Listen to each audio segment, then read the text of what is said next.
We've seen them, we've maybe used them, and we've professed our love for them. Well, most people have. But how the do wet palettes actually work? Let's find out.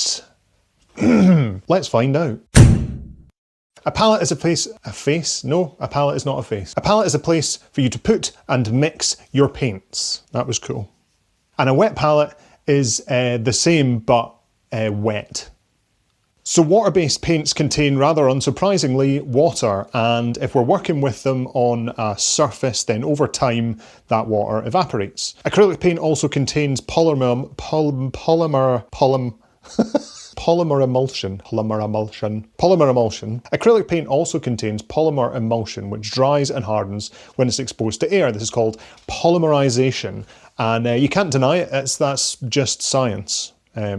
It's facts. And because acrylic hobby paint is eye-wateringly expensive, it would be quite good if when we spooge out a tiny little bit on our palettes that it didn't dry within like 3 seconds and force us to use stacks more just to get like a 50mm high miniature painted. Cue wet palettes. A wet palette is 4 things. 1, a container. 2, some water.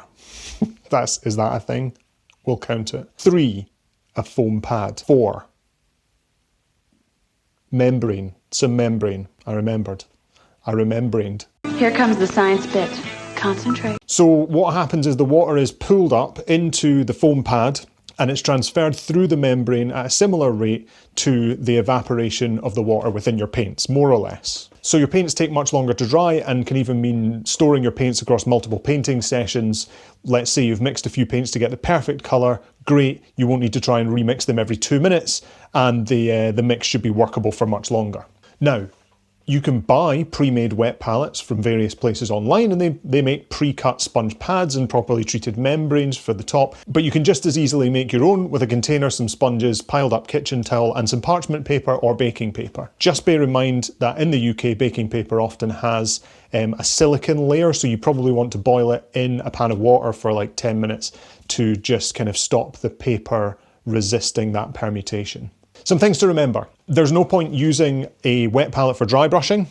Doesn't make sense for a start, but you need the brush to be dry. You need something dry to wipe the paint off the brush. You probably won't want to use it for metallic paints because it can alter the consistency of the paints and you'll get some strange results. And oil paints work very differently on a wet palette since they're not water-based generally, so adding water in this way is going to affect the flow and other properties of the paint. So now you know. If you're a beginner, I would suggest mastering a dry palette first. An old plate, a tile, a bit of glass, something like that. Get used to how much water you're adding to your paint and the consistency, and then if you're interested in wet palettes, try making your own first and see how you get on. Wet palettes certainly change the way that you work with acrylic paint and water, but I feel like the benefits are more than worth it.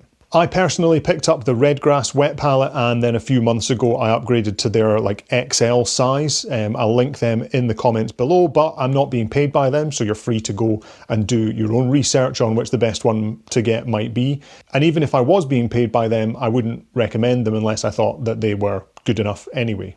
So if you want to see me use my wet palette live, it's always on camera when I'm streaming on Twitch, so you can enjoy the action as it happens. It's riveting, honestly, trust me on that one. I'd say it's like watching paint dry, but it doesn't, which is the point, I suppose, right? So anyway, until next time, keep it watery. Yep.